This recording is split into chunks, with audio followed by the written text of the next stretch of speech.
Person who always knows what to say, who can diffuse a tense situation, deliver tough news gracefully, is confident without being arrogant, brave but not reckless, generous but never extravagant. This is the type of person that everybody wants to be around and to be like, someone who seems to have mastered the art of being a person. This may sound like an impossible feat, but Aristotle believed that while rare, these people do exist, and they are what we should all aspire to be: virtuous. And there's a whole moral theory based on this idea of virtue. But unlike most of the moral theories we've discussed, virtue theory doesn't spend a lot of time telling you what to do. There's no categorical imperative or principle of utility. Instead, virtue theory is all about character. Rather than saying, follow these rules so that you can be a good person, Aristotle and other virtue theorists reasoned that if we can just focus on being good people, the right actions will follow effortlessly. Become a good person, and you will do good things. No rule book needed. So why should you become a virtuous person? Because eudaimonia.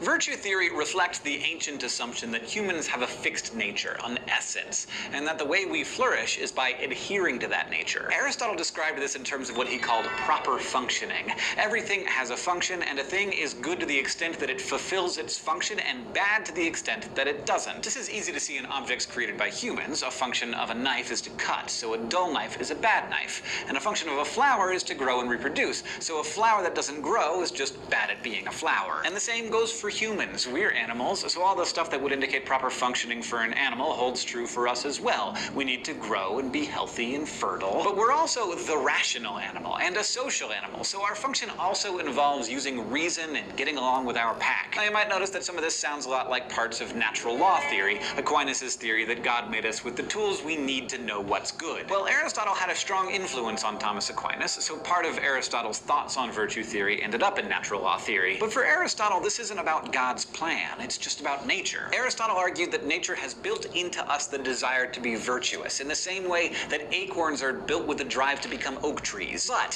what exactly does it mean to be virtuous? Aristotle said that having virtue just means doing the right thing at the right time, in the right way, in the right amount toward the right people. Which sort of sounds like Aristotle saying exactly nothing. I mean, how vague can you be? But according to Aristotle, there's no need to be specific, because if you're virtuous, you know what to do all the time.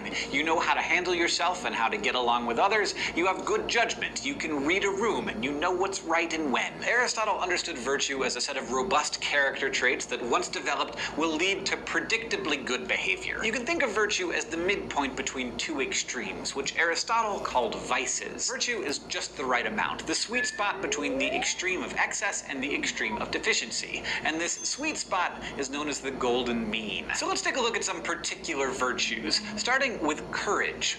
What is courage? To take a closer look at this, let's head to the thought bubble for some flash philosophy. Walking home from a movie, you see a person being mugged. What is the courageous action for you to take? Your impulse might be to say that a courageous person would run over there and stop the mugging, because courage means putting yourself in harm's way for a good cause, right? Well, no. A virtuous person, in the Aristotelian sense, would first take stock of the situation. If you size up the mugger and have a good reason to believe that you could safely intervene, then that's probably the courageous choice. But if you assess the situation and recognize that intervention is likely to mean that both you and the victim will be in danger, the courageous choice is not to intervene, but to call for help instead. According to Aristotle, courage is the midpoint between the extremes of cowardice and recklessness. Cowardice is a deficiency of courage, while recklessness is an excess of courage, and both are bad. Aristotle said that you definitely can have too much of a good thing, so being courageous doesn't mean rushing headlong into danger. A courageous person will assess the situation, they'll know their own abilities, and they'll take action that is right in the particular situation. Part of having courage, he argued, is being able to recognize when, rather than stepping in, you need to find an authority who can handle a situation that's too big for you to tackle alone. Basically, courage is finding the right way way to act. And a lot of the time, but not all of the time, that means doing a thing that you know you're capable of, even if doing it scares the pants off of you. Thanks, Thought Bubble. Aristotle thought all virtue works like this. The right action is always a midpoint between extremes. So there is no all or nothing in this theory, even honesty. In this view, honesty is the perfect midpoint between brutal honesty and failing to say things that need to be said. Like, no one needs to be told that they have a big zit on their face. They already know. The virtue of honesty means knowing what needs to be put out there and what you should keep quiet about. And it also means knowing how to deliver hard truths gracefully, how to break bad news gently, or to offer criticism in a way that's constructive rather than soul-crushing. The virtue of generosity works the same way. It avoids the obvious vice of stinginess, but also doesn't give too much. It's not generous to give drugs to an addict, or to buy a round of drinks for everyone in the bar when you need that money for rent. The right amount of generosity means giving when you have it to those who need it. It can mean having the disposition to give just for the heck of it, but it also means realizing when you can't or shouldn't give. So now you can see why Aristotle's definition of virtue was totally vague. Where that golden mean is depends on the situation. But if you have to figure out what virtue is in every situation, how could you possibly ever learn to be virtuous? Aristotle thought there was a lot that you could learn from books, but how to be a good person was not one of them. He said that virtue is a skill, a way of living, and that's something that can only really be learned through experience. Virtue is a kind of knowledge that he called a practical wisdom.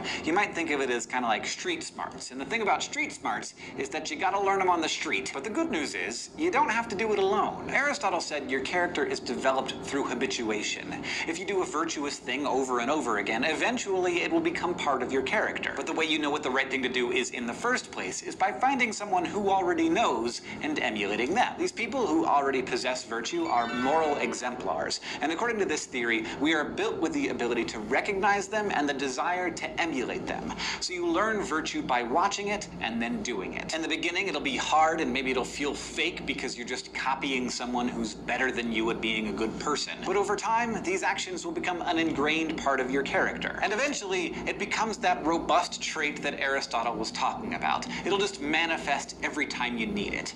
That's when you know you have virtue, fully realized. It becomes effortless. Okay, but why? What's your motivation? What if you have no desire to be the guy who always says the right thing or the lady who always finds the courage when it's needed? Virtue theory says that you should become virtuous because if you are, then you can attain the pinnacle of humanity. It allows you to achieve what's known as eudaimonia. This is a cool Greek word that doesn't have a simple English translation. You might say it means a life well lived. It's sometimes translated as human flourishing. And a life of eudaimonia is a life of striving. It's a life of pushing yourself to your limits and finding success.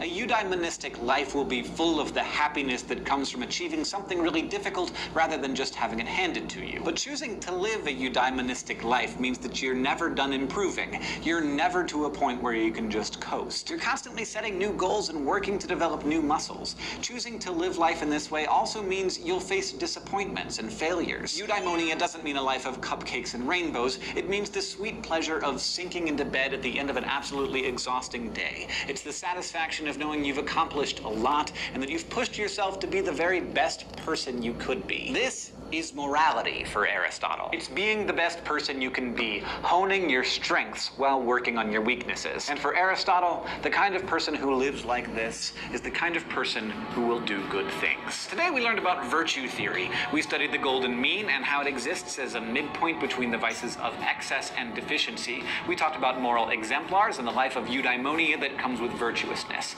Next time, we're going to consider a tricky little problem in ethics known as moral luck. Crash Course Philosophy is produced in association with PBS Digital Studios. You can head over to their channel to check out a playlist of the latest episodes from shows like PBS Spacetime, Barbecue with Franklin, and PBS Offbook. This episode of Crash Course was filmed in the Dr. Cheryl C. Kinney Crash Course studio with the help of all of these awesome people, and our equally fantastic graphics team is Thought Cafe.